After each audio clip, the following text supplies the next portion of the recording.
What's going on, ladies and gentlemen? Welcome back to another episode of the Unfiltered Experience, where we help you elevate your perspective and your beliefs, patterns about yourself so that you have the ultimate confidence to live your unstoppable life. I am Christopher Rausch, also known as the No Excuses Coach. And of course, I am always joined by my brother from another mother, Scott Goyette, here with you, Christopher Rausch. Exactly where I want to be right now. Exactly, man. I'm really super excited for this conversation. I've been excited for this series, being able to talk about leadership and being able to help people lead themselves and also lead their teams.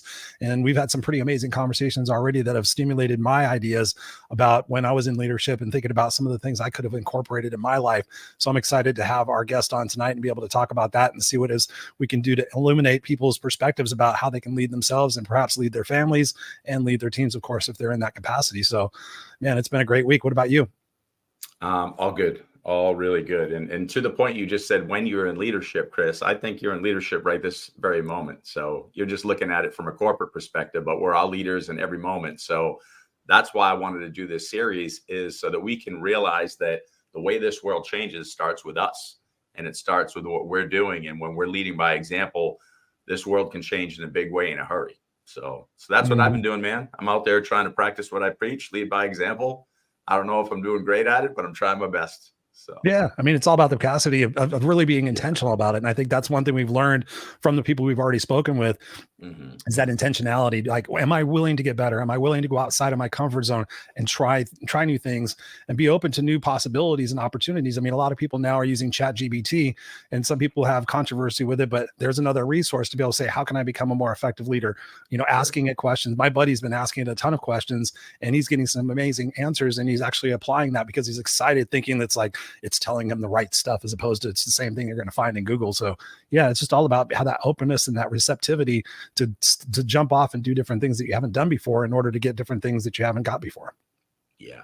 And that's something that technology, I mean, we can look over the course of history. This happens anytime there's some kind of a revolution or a big change or a big shift, and nothing that we've seen in history is what's going on right now. I mean, the changes are so fast. It's how we respond and how do we adapt and how do we move forward that makes us an effective leader. And so, yeah, industries are going to end and certain people lose jobs and money will shift hands. And in that, a lot of people think, oh, the world's ending. And those who really understand is, no, we're just in a shift. And just because it's a change doesn't mean it's evolution, doesn't mean it's expansion.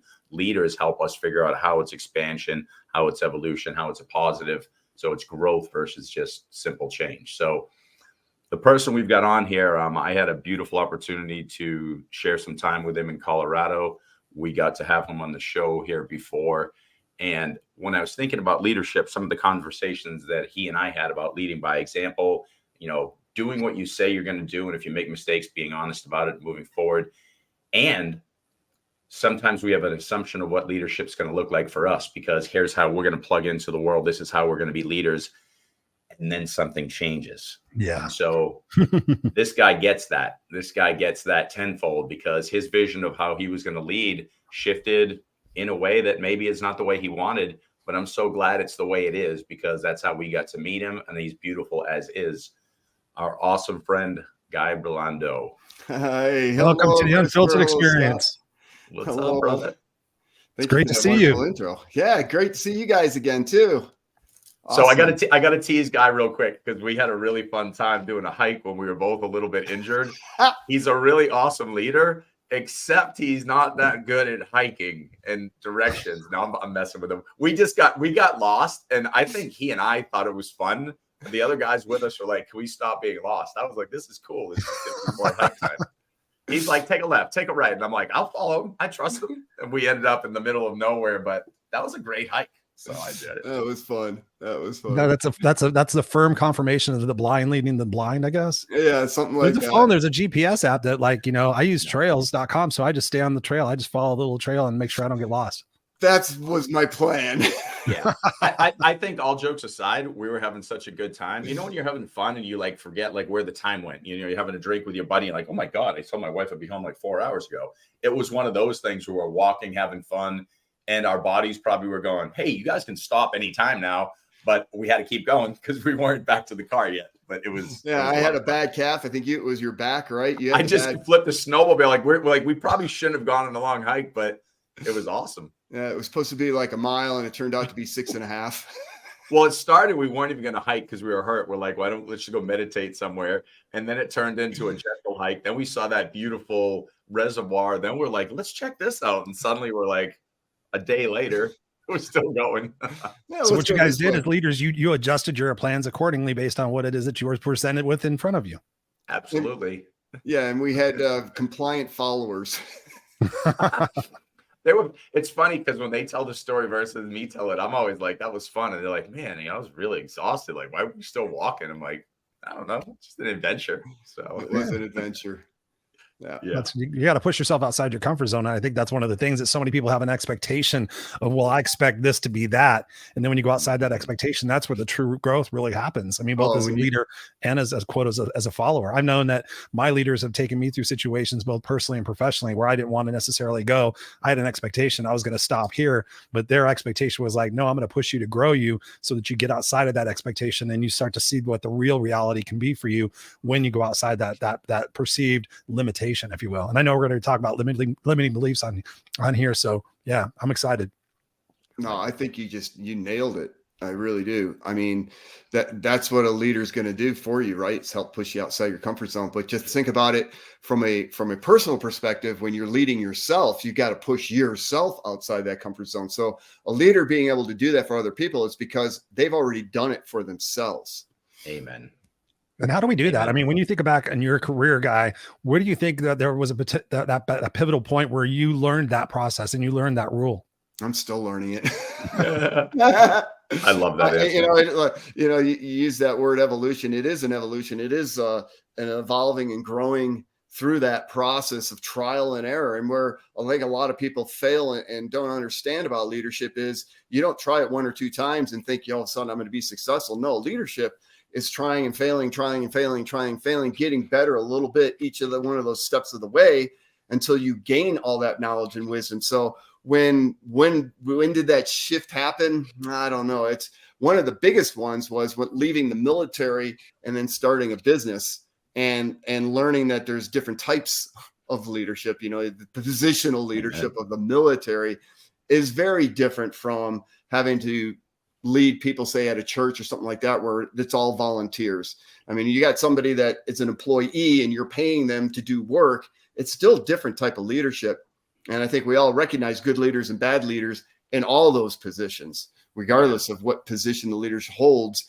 If they understand people, if they understand the leadership qualities that makes for a good leader, then regardless if they're in a position of leadership, positional leadership, I've got a rank, I've got a CEO, vice president label behind me, or if I am the leader of a church or network marketing group or whatever it is, then you're going to be way ahead of the game. And that's the secret, right? So what is that quality that makes a great leader?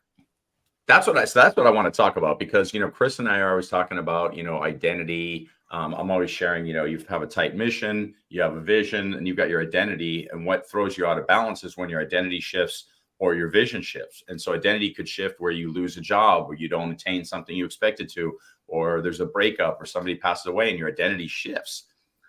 What's behind that? So to your point, like, let's say that I'm a general in a military, the branch, I'm a general, I'm pretty high up there, right? So that's somebody who, your identity is clearly with that. So people just saying you're a leader, but what is it inside when you coach your, son's little league team, or, nobody knows what your title is? What am I seeing? Like, what's really underneath all that? Because I see a lot of people, they think, okay, this person's leader, only title oriented, but what qualifies you to be that? Did you move up the ranks? Was it time spent? Was it a degree you got? But what's really behind that? So let's talk about that a little bit, because I see you as a leader. I see Chris as a leader. I see myself as a leader. But what are some of the things that are sprinkled in there so that others might see the same? I think you read a lot of books on leadership. I mean, I know I have as well. I just finished another great one from Maxwell. Good Leaders Ask Great Questions. He's got some really great concepts in there. The one thing that I look for, my number one, and something that I hold myself very accountable to, is my character. Yeah. I think character above everything else it's got to be a pillar, if you will. It's got to be a basic foundation of that person, because if that person's character is not intact, if they've got a faulty character, and we don't have to go through the definition of character, we can look it up on our own, but there are different definitions of character too. But to me, what it means is somebody that is honest to themselves and honest to the people around them. They're going to follow through with what they say they're going to do. They don't just utter words and then turn around and go do something else, right? Mm-hmm. They ask of people something that they've already done themselves. They don't ask for somebody to do something that they haven't done if it is within their expertise, if you will. So it's just, I think character is paramount.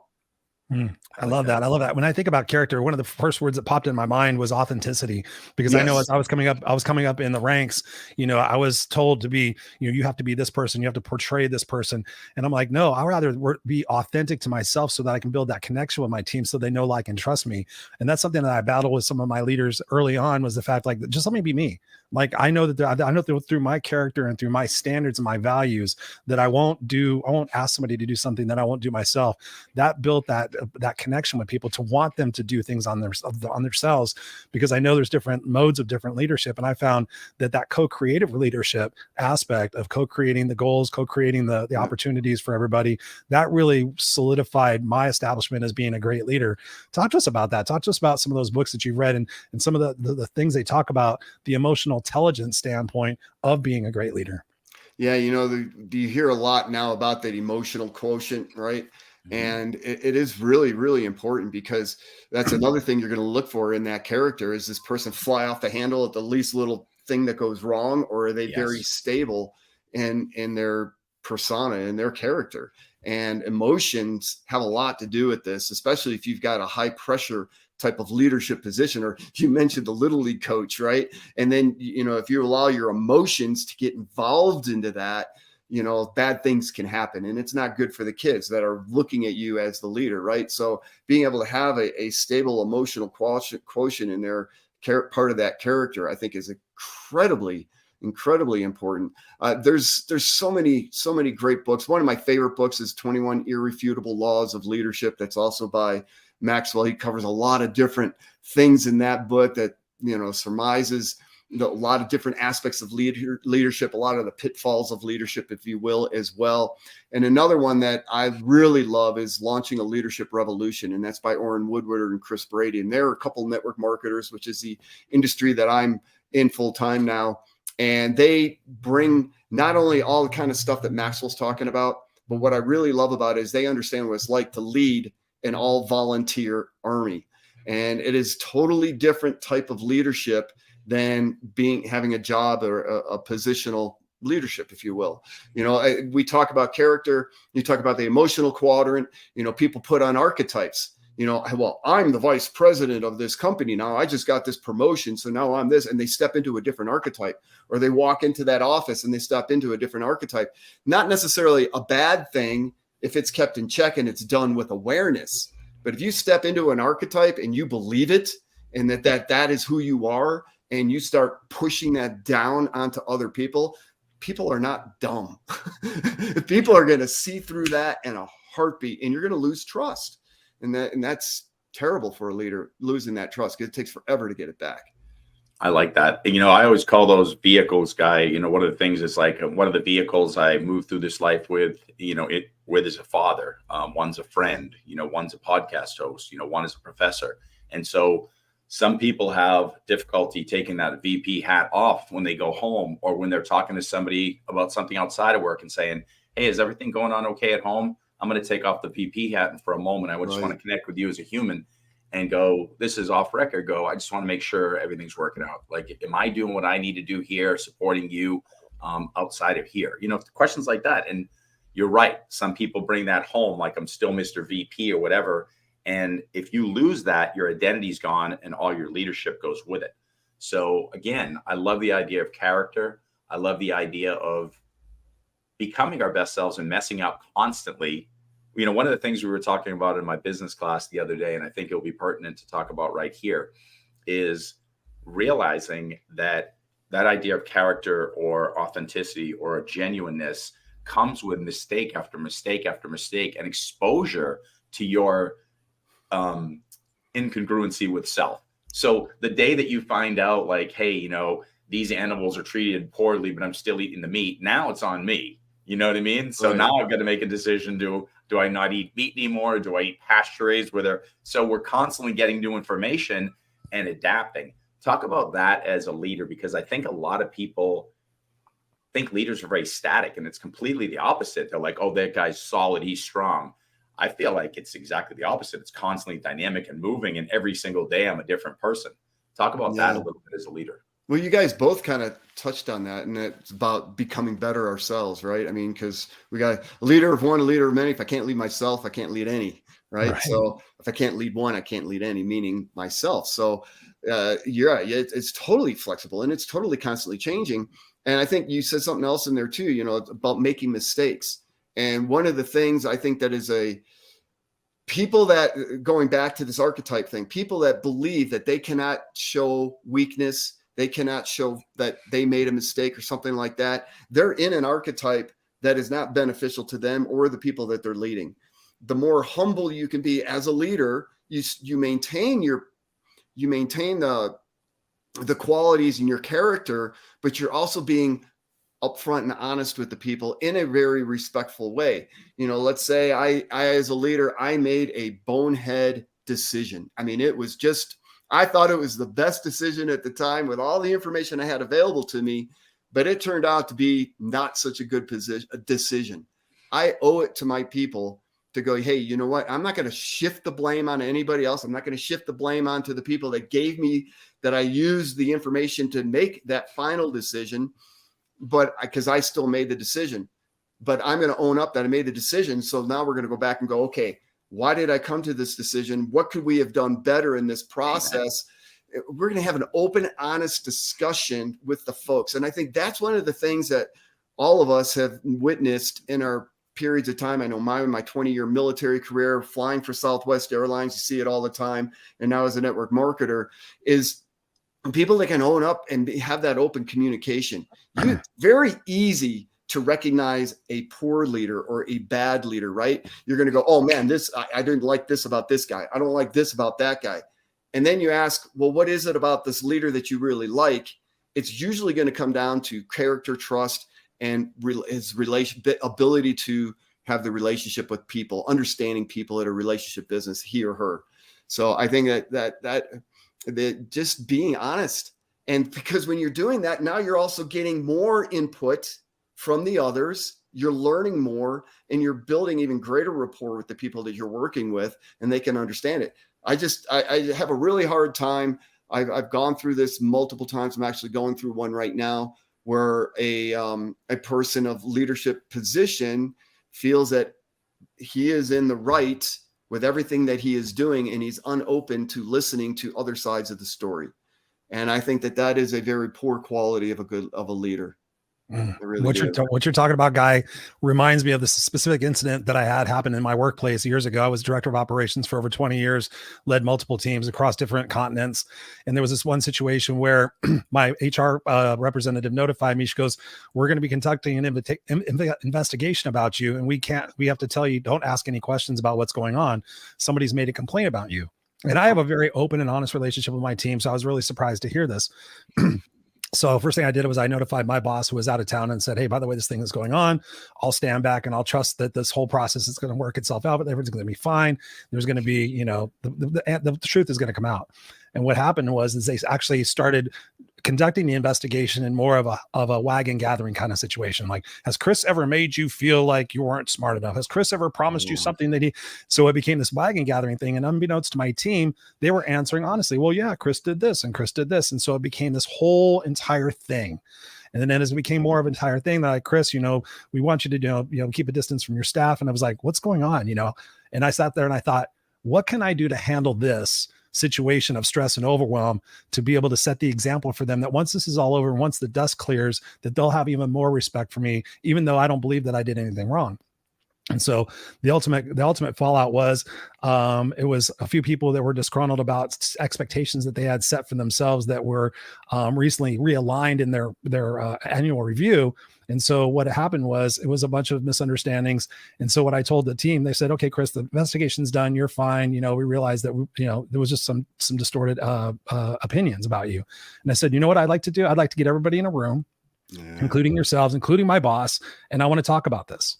And I want to accept responsibility for my part on this, perhaps for maybe misunderstanding my team, but also to set that example for saying, hey, listen, when something's happening in your life, this is how you step up and this is how you rise to it. And so I actually apologized to my entire team. I said, I apologize for you guys having to go through this process. And I think what I've learned out of this process is that I can become a more effective listener, and perhaps we can talk about your expectations a little bit more deeply and make sure that there's not any of those ambiguities, that when you get your annual review, it's not a surprise for you. And so I said, I tell you what, my goal from this opportunity is to even earn your trust and respect even more deeply. And they were like, no, Chris, you're fine. You're cool. And they said this all in front of the HR person.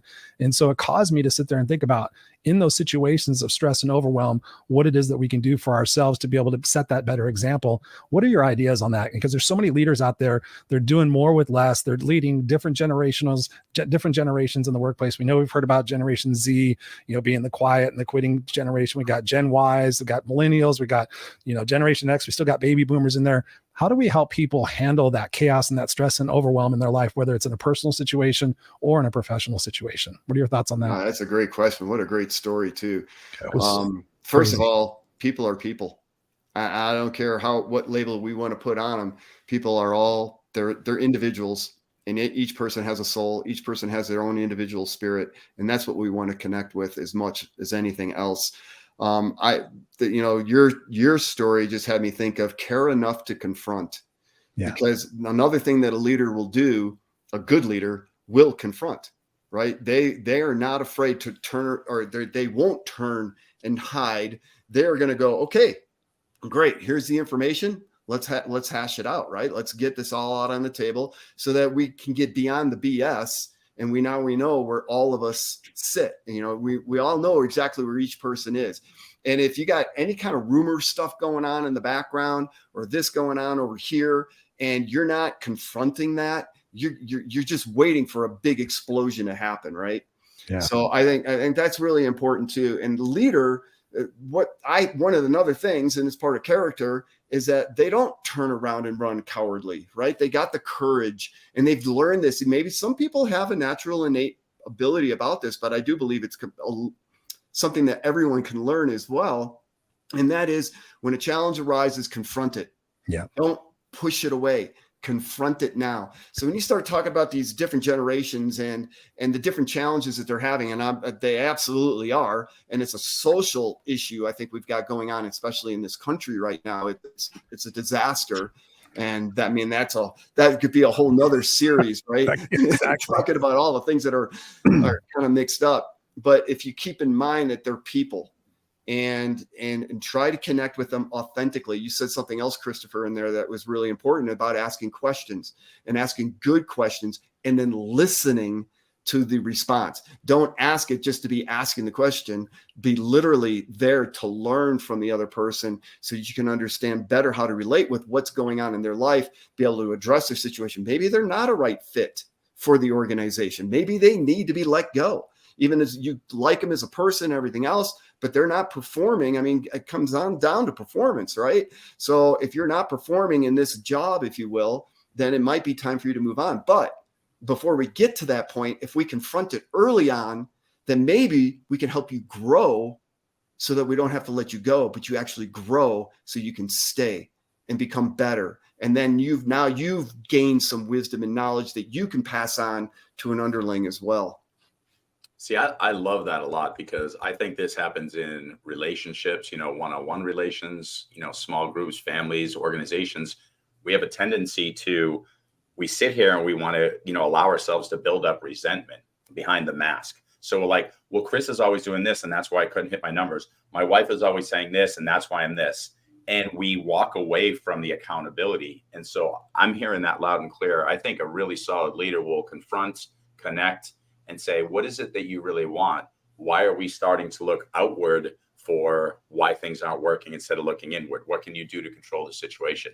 And I think a lot of us, especially some of the younger folks, have hit an exhaustion point where everything is so overwhelming. it's much easier to freeze. And so we used to see fight or flight. We're seeing a lot more of the freeze, and the freeze is coming from the total overwhelm. And so I want you to talk more about exactly that, because when you're confronting, how can we do that in a way that works with everybody? Because with my students, I'll be like, hey, what is it? You know, I see that you're struggling. You didn't show up for class. I know you want to be here. Why did you come? And sometimes they say stuff like, I don't even know.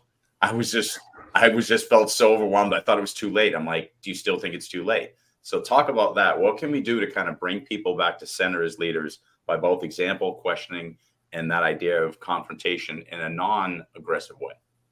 Yeah, there's a lot of things going through my mind right now, Scott, with that, because that's key, right? I mean, being able to, it's about building that rapport enough to have that connection, because you can ask the question, but if you don't have the rapport with the person, they may not open up to you.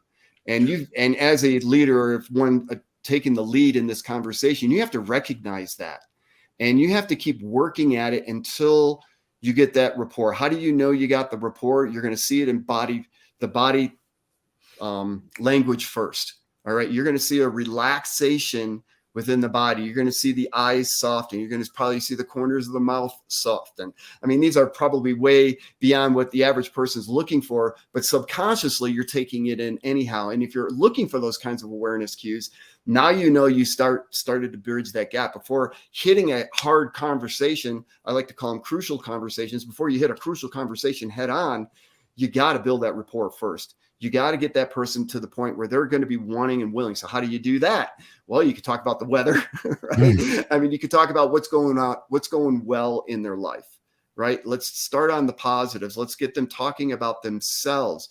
In this industry that I'm in, we talk a lot about the why, right? Because nobody has to be here.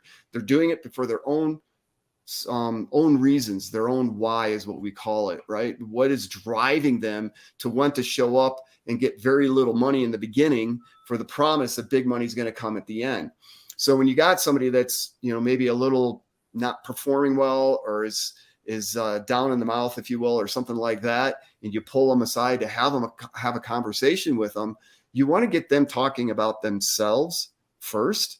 That is the best way to start building that rapport. You guys are doing a great job, because I'm getting to do a lot of talking here. Right?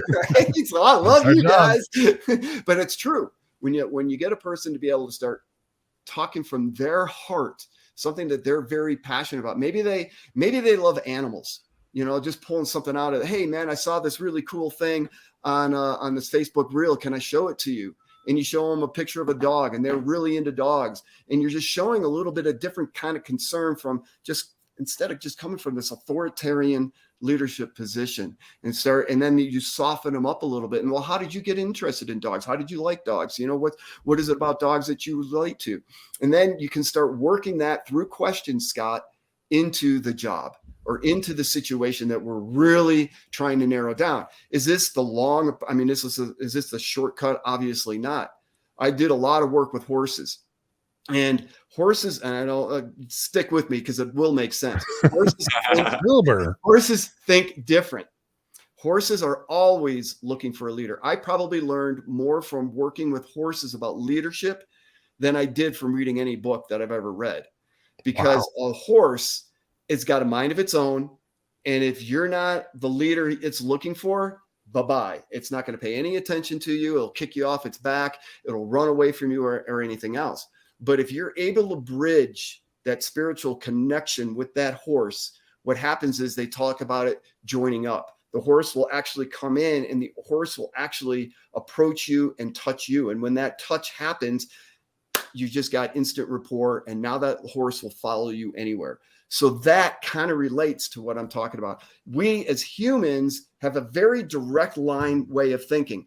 I see the ice cream shop over here. I'm going straight to the ice cream shop, and I'm going to go get myself a chocolate ice cream cone. All right. But a horse or people that are stuck can't see the path to the ice cream shop. So we got to take a little bit of a roundabout approach to take away the wall, the clouds that are clouding their vision that has them so stuck. And as we can start clearing that out, now they can see the ice cream shop and go get their simple ice cream cone. That's crazy. I have no idea where that came from. I just want you to know that I was laughing my head off because I teach love over fear. Okay. I'm constantly teaching people to use fear as a springboard to move into a world of love, and all your dreams sit there. Well, I had a really fun experience with a horse. We were up in Utah and we're on this ranch, and this guy goes, well, you're really big, so I'm going to give you this quarter horse. He goes, just be a leader and be like strong. And I'm like, the hell does that mean? This thing, what does a quarter horse mean? He's explaining to me how fast this horse is. So instead of just saying you're a leader, just love it, like what you just said, like connect with it, he's like, just get on it and like show dominance, whatever. So I'm on it, scared shitless, completely. Like, I mean, I'm sure this thing's not listening to my language, going, I'm going to mess with this guy, because he started running, guy, and I have never been so nervous. And they were trying to get him to slow down. When I got off of him, I never wanted to get on a horse again. I did again. But dude, I was like, I am not a leader. I'm not a horse guy. So when you were saying that, I'm picturing the horse going, this ain't my leader. This ain't my guy. And it's sensing the fear. Oh, it was. Right. So it senses the real. fear, and then you're feeding the fear into the horse. But that's true with anything, when we're working with people too, right? They either feel the confidence or they see the fear or feel the fear, even if it's not words being said. And so as a leader, the more confident you are, how do you build the confidence? Well, that's a whole nother subject, right? But a good leader is going to be very confident in where they're at. And that begins with the self, really. Okay. So I love this. I could tell a horse story, but I'll tell you guys after camera. But one of the things we've been talking about is communication. In this world of chaos and overwhelm, how can we become more effective listeners? Because I'm finding that so many people have this selective hearing disorder. They're not paying attention. Somebody says 200 words. They hear 30 of them. They're embarrassed because they weren't paying attention. They put the 30 words together. They make an assumption and they go off and they do that thing. And of course, we know what happens when we make assumptions. In your professional experience, in your personal experience, what can we do right now to give people tips on how to become more effective listeners? Because I believe by doing so, we could change the trajectory of a lot of relationships right now. What is it for you that makes a great listener?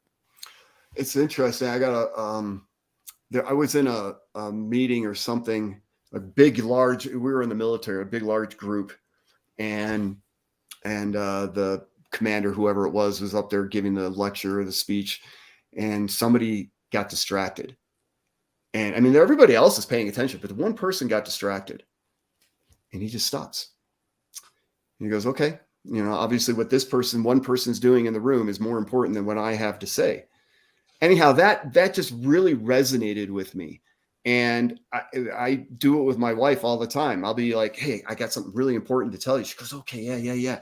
And I'll be talking, and then a text message comes in or something, and it goes, what's that? And I'll stop, and I'll just stop sharing.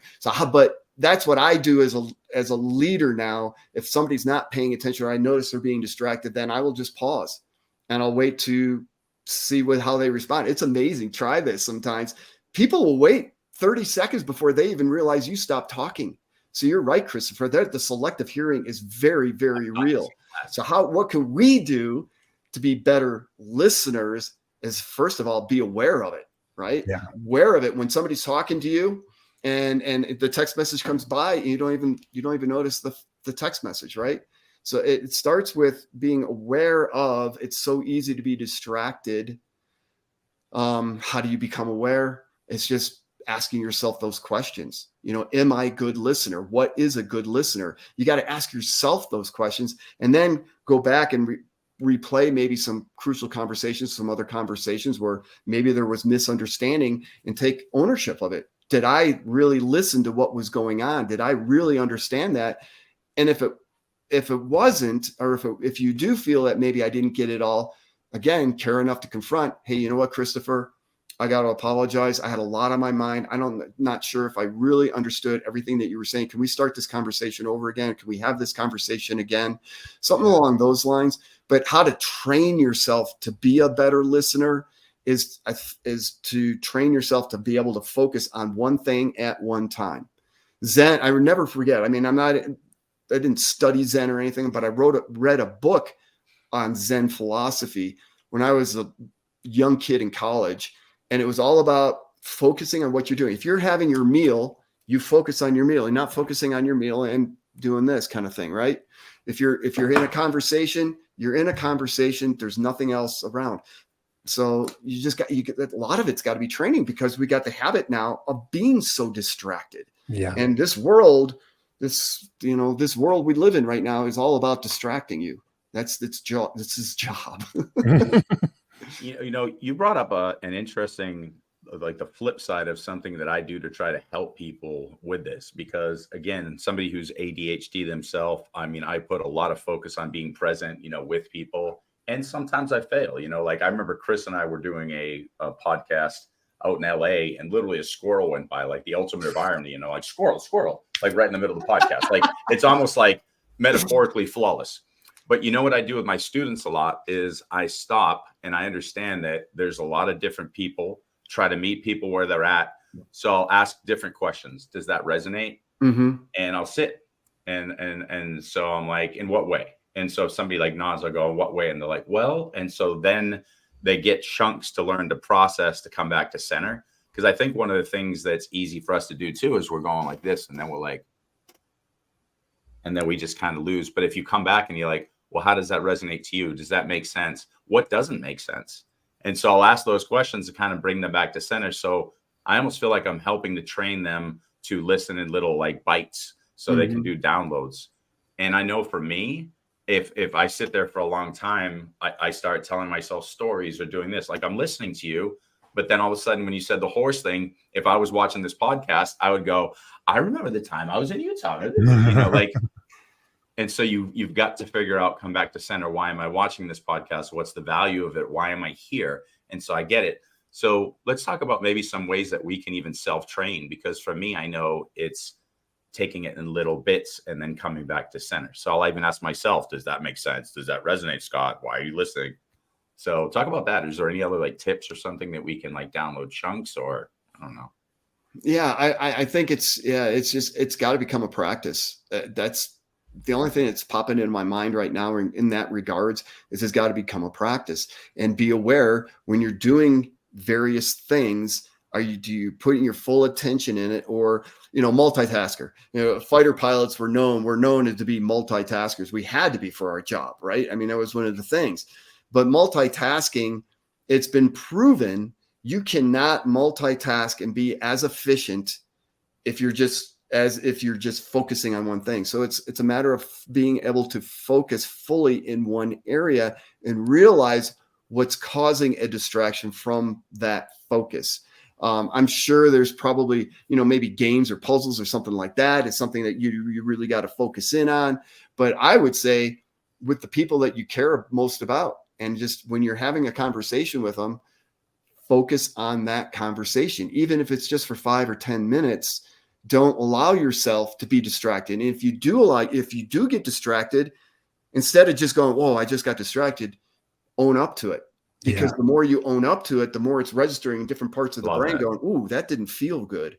Because I just had to say, "Hey, I apologize. I just got distracted. Can you say that again?" Yep. If you do that in a conversation, the person probably already knows you were distracted. You're going to gain a little bit of credibility in there, but you're also training your mind what not to do. When speaking, Toastmasters, for instance, we had a little animal clicker. You ever seen those things? Yep. So every time you said an ah or an they would click you.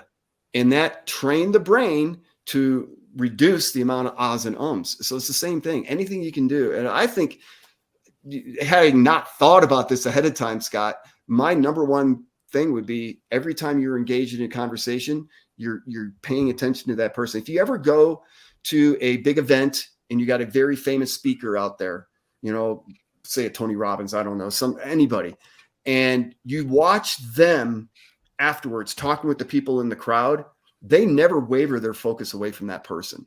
Mm-hmm. They are dialed in on that person, listening to what they have to say. So we can do that with our kids. We can do that with our parents. We can do that as parents with our fellow parent or any other kind of leader in a job, if you will, or at the church, wherever it may be. And those little conversations, you start practicing that for 5 minutes, I'm not going to be distracted. It's amazing. You could probably change a lot. So well said, Guy Brilando, dude. We could sit here and talk to you for hours. Amazing content dropped in here, and there's just so many nuggets. So if you guys joined the podcast, either the video podcast or the audio podcast halfway through, be sure to go back and check out the full length feature of this podcast, because what it will do is we'll enrich your life and enrich your relationships and make you a better person overall. Guy, where can people get a hold of you and kind of continue the conversation, get to know you a little bit better? Yeah, anybody who wants to reach out to me, my email is simply guyberlando@gmail.com. I have a website. It's guyberlando.com. And then I'm on Facebook as well as Guy Brilando. So those are different ways. And I've also written a book. It's this one right here. You kind of see it in the background as well. Nice. But I think that it covers a lot in communication, understanding ourselves, and how to relate better with other people, which is really important, I think, in this leadership discussion. And the better you understand communication, the better you understand how to relate to people, for yourself first, but then to other people, I think overall, the better leader you're going to become. And it is, somebody said it in the very beginning, I'm not sure if it was you, Scott, or Christopher. It's about I think it was you, Scott, that about becoming better. And that is one of the traits that a leader will promote of themselves, is that they're always trying to get better. They never arrive. Absolutely. There's no such thing as there. There is no there. Right. And don't forget the book's name for those listening on the audio podcast. It's Discovering Your Authentic Truth. And you said the word authentic time and time again, genuine, authentic, super beautiful word. And I think that's something we need to become a little bit more of, all of us. Yeah, so true. All right, Mr. Guy Brilando, we're going to put you backstage here for a second. Scott and I are going to end out the show. Don't go anywhere, because we still want to have a little chat with you. But thank you again for being here again for the second time, or a repeat guest. Thank you for being here, brother, and sharing your brilliance. It's been a great pleasure to talk with you. I love you guys. I love what you're doing. Thank you so much, and to everybody out there, thank you. Thank you, brother. I appreciate you. Dude, that's that conversation was fire, pure fire. I mean, dollar for dollar, pound for pound, all the different tips and shit and stuff that we shared in there. I mean, what was your takeaway, kind of overall thinking about this conversation tonight, Scott? I just like the simplicity of these conversations, and I think Guy has just been right on point with that too. You know, we always think with leadership, we're thinking titles, we're thinking all the things, and backing up into the middle. You know, the word authentic that he even has in his book, I think, is on point. The more authentic that we get, the more willing to say, hey, I made a mistake, and grow from it. That's huge. And I think more and more of us need to see that, because we have these illusions of what leaders are, or what people that we look up to are. And they're nothing more than illusions, because we're only seeing what we get to see. I'll tell you a really quick story that I want to end on. One of my mentors who got me into teaching, and we don't need to go through the story, but he was much older than me. He had won all these awards being a professor. He's the one who got me to become a professor. And I'll never forget, everything he used to say to me was so flawless. Like, everything was so flawless. He was like, Scott, just do this, be divine, find creative within you, to a point where I almost wanted to vomit, but I was so inspired by him, but I didn't see the other side. And he's an older gentleman. And one day he thought he hung up the phone, and I'll never forget this. We got off the phone. He thought he hung up the phone. And I hear him go, son of a bitch, I lost my shoes again. What the fuck is going on around here? I never heard him swear nothing. And then you hear his wife go, that's because you can't figure anything out, Charlie. At least the other people, you know. And I'm like, listen to this little spat. And I'm like, Charlie's human. Yeah. And that's when I really wanted to follow Charlie, because he's putting his best foot forward. You know, Guy just said this early on. If the ship's sinking, there's something's going on. Somebody has to say, we're going to get through this. Things have been worse at other times. And I felt like Charlie did that kind of thing. And so I love the idea of, we can show something. It's got to be authentic, but we can be more than that underneath. And that humanity, that we all make mistakes and we're not perfect, that feels good. And I know Guy subscribes to that too. We're a bunch of human beings doing our best. I wouldn't judge when I see somebody make a mistake. I would say, I'm so glad that you're human too. Thanks for being you.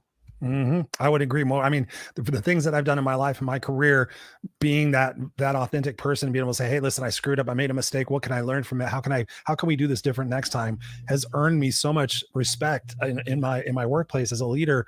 And that opportunity for us, you know, really what I think about the conversation tonight is that intentionality.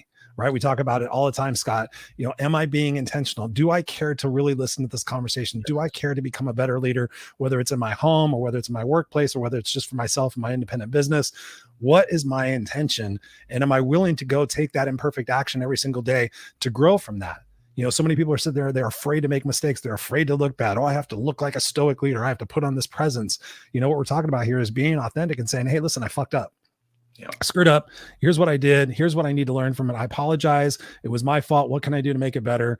And I think so many different things that can come out of this conversation really is that responsibility and that desire. Like, well, how can I become just a little bit better today than I was yesterday? What are some of the things? What are some of the books that I can read? What are some of the famous leaders that I can go look to and learn from? And I remember somebody when I was very young, when I wanted to get into business leadership, I said, who's one of the great leaders of history? And they said Abraham Lincoln. And I was like in my 20s. I'm like, I'm not going to go research some archaic dude that was, I mean, no. I'm talking about, is it Bill Gates? Is it the guy from Jack Welch? Is it whoever, not Brad Gates, Bill Gates. Brad Gates was the sheriff of Orange County. You know, who is it? And they said, go read Abraham Lincoln. And I was like, and as somebody I trusted, and I went back and read about Abraham Lincoln and his leadership style. And I learned so much from that. So guys, always be willing to go out there and learn and stretch yourself, become a better leader, learn about communication. You know, one of the things for me in listening is that paraphrasing. When I'm listening to somebody and if I'm able to paraphrase back to them what they said, the amount of respect that I gain with that person is to be able to say like, wow, I really cared to listen. And if I wasn't listening or paying attention, admit it, like he was saying. So many valuable nuggets in here. We appreciate you guys for being here. And always make sure you guys go to the Unfiltered Experience. Go back and check out our other podcast. We're on iTunes, Spotify, iHeart, Amazon, anywhere you get podcasts. But you can go check them all out, theunfilteredexperience.com. We got another great show coming up for you next Friday night, 5 p.m. Pacific Standard Time. Put it on your calendar. Show up with us, play with us, bring your questions. And if there's anything that we can do to help you, please join the Facebook community and let us know what type of seasons, what type of topics you would like to see us cover, because we do this with you and for you. We do this with you and for you. So with that, we sign off right now. We love and appreciate you. Go connect with Guy. Go to www.theunfilteredexperience.com and be sure to come back here next Friday night, 5 p.m. Pacific Standard Time, 8 p.m. Eastern Standard Time, and bring a notepad because we're here to rock your world. Appreciate you guys. Love you, brother Scott. See you next